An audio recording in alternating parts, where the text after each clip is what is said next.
So something that surprised me though was you are riding the 250 for Moto Concepts, 250 Honda. Why the 250, or whose idea was that, or what about dropping down like that? Yeah, that was more Mike and Tony's influence, I think. Like, Okay. I did want to race the 450. I didn't really bother me racing either one. I just it made sense to me. Like, oh, I'll go race the 450, and they were like, well, we'd really like to put you on the 250. That's really the only spot that we have.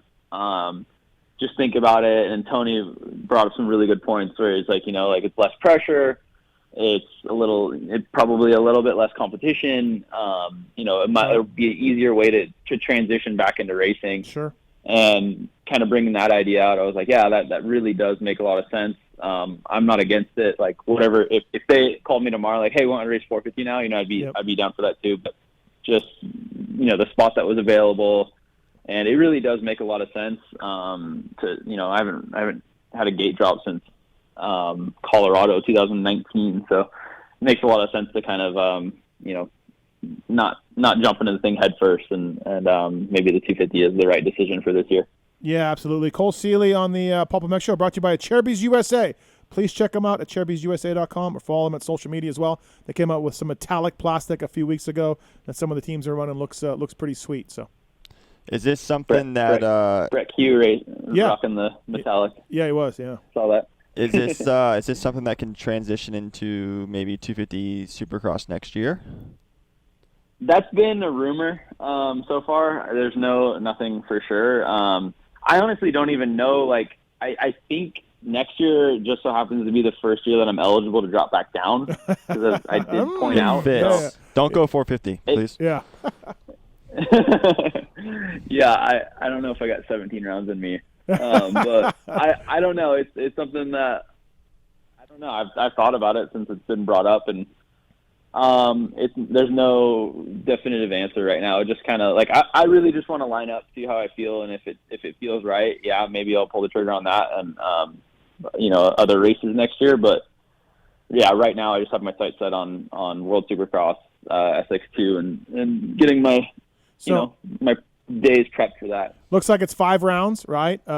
Two in Australia, one in UK, one in Indonesia, I think, or somewhere, right? Looks like it's gonna be those rounds. I don't know. They haven't released a schedule yet, so if that's true, you know more than I do. Yeah. But yeah, I just, I have a general idea of what date to get ready for, so that's all I'm really focusing on, and just kind of trying to write out my schedule accordingly to that, and right, how my body feels and all that. But yeah, I really don't know where we're going. I know we're traveling the world, and that's freaking awesome. I'm really excited that's cool to do that again. But yeah, I'm not positive on how many rounds, or this is like a revised schedule type year where it's shortened. As far as what I've heard, it's shortened. Yep. So I was wondering does this mean World Supercross in 2023? Never mind, like or just, hey, we're just doing 2022 World, and we'll go from there. From my standpoint, yeah, for you, yeah. Yeah, I would like to do it next year. That's like, I would like to do 250 this year. Get some races under my belt, and then go next year and do 450 if everything works out. That's right, what I would like to do. Yep. I don't know what my options are going to be then, but that's in my mind. That's what I would like to do. Granted, I'd get the backing from Mike Genova and Tony Leslie and all those guys. I'm sure they would love to have a number 1 in 23. Yeah, I have no doubt. And so, can you wear Troy Lee? It looks like. Yeah. Oh. That's one of the things I was really excited about. Talking to those guys early on, I was like, listen, like, I have, like, Troy gave me something when I had literally nothing. I owe my entire career to the guy. Yep. And the entire Troy Designs brand. So it would mean a lot to me if I can wear my own gear, and they were cool with that. So yeah, I'm really happy to bring those guys into my program for the rest of the year. And then, like, as you mentioned too, as you get more comfy and all that, you can call Pernard up about Geneva and Paris, and do some stuff.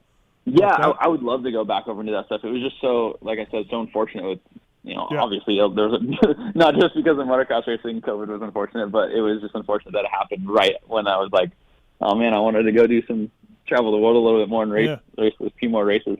So if we're thinking October start date, which I believe it is, when do you start ramping up? Like, are you on the bicycle now a little bit? Are you putting around a little bit? Like, when do you start getting serious for October? Like, We need 2 months. What do you think?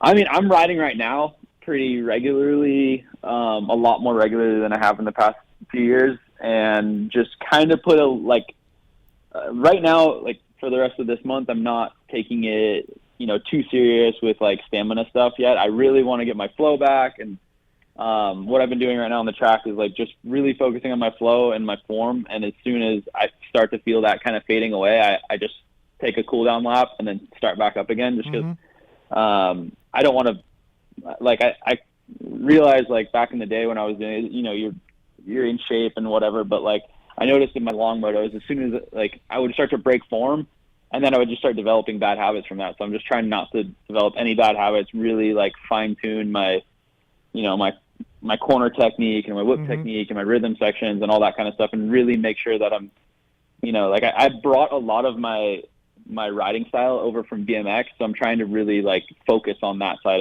of my style and my form and my flow. And like I said earlier, like watching Christian in rhythm sections, it's like pure genius, just how he gets through it so fast. So trying to like imagine that, while I'm going through sections and stuff. Yeah, well, if I could ride like Sexton and Craig, that would be amazing too. Yeah, you're telling me.